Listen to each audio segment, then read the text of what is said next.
మత సామరస్యానికి ప్రతీకగా రంజాన్ పండుగని మాజీ మంత్రి గంగుల కమలాకర్ అన్నారు. కరీంనగర్లో నిర్వహించిన రంజాన్ వేడుకల్లో ఆయన పాల్గొన్నారు.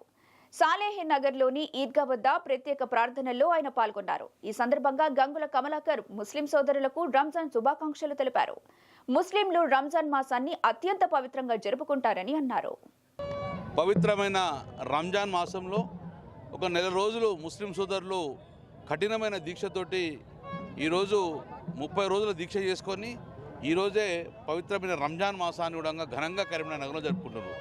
యథావిధిగా ప్రతి సంవత్సరం జరుపుకునే విధంగా పెద్ద ఎత్తున ఈరోజు ముస్లిం సోదరులు 3-4 ఈద్గాల దగ్గరకు వచ్చి ఘనంగా కూడా ఈరోజు పండుగ జరుపుకోవడం జరిగింది. మేమందరం ఒకటే కోరుతున్నాం, ఈ కరీంనగర్ నగరం అనేది హిందూ ముస్లిం క్రైస్తవుల కలయికగా ఉన్న నగరం ఇది. కాబట్టి ఈ నగరంలో హిందూ కానీ ముస్లిం కానీ కోరుకున్నది ఒకటే, అభివృద్ధి కావాలి, భావితరాన్ని బంగారు భవిష్యత్తు ఉండాలి. కానీ కులాల పరంగా చీల్చడము, మతాల పరంగా చీల్చుకొని హిందూ ముస్లిం మధ్య భేదాభిప్రాయాలు వచ్చే విధంగా రావద్దని చెప్పేసి కోరుకుంటాం. కాబట్టి ఏ మతం వారైనా హింసను కోరుకోరు. కాబట్టి మేమందరూ కూడా కోరుతున్నాం, పవిత్రమైన ఈ రంజాన్ మాసంలో మా ముస్లిం సోదరులందరూ కూడా మనస్ఫూర్తిగా అభినందనలు తెలియజేసుకుంటున్నాను.